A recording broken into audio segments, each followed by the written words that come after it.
ஒரு செம்பு தண்ணி எடுத்துக்கங்க.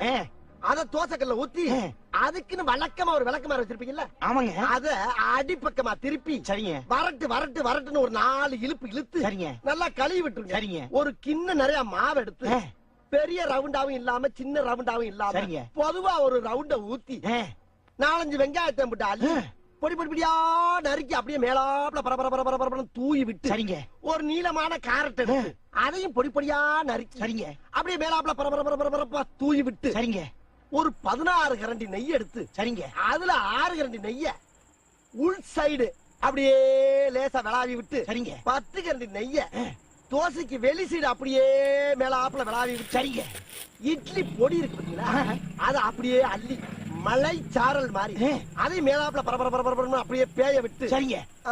பொத்துனாப்ல அப்படி ஒரு பருத்து இப்படி ஒரு பருத்து அப்படி பருத்தி விட்டு அப்படியே ரெட்டி கலர்ல முருக முருக முருக முருக விட்டு அழகா மடிச்சு கம கம கமன்னு ஒரு ஊத்தப்பத்தை எடுத்துட்டு வாங்க. சரிங்க.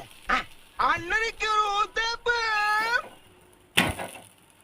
அட பிக்காளிப்பழ, அரை மணி நேரமா கதையா சொல்லிருக்கேன். அம்பட்டுக்கும் சரிங்க சரிங்கன்ட்டு ஒரே வார்த்தையில ஊத்தப்பம்னு போயிட்டானே. வரட்டும் வாடிங்க, நாலாம் தரேன்.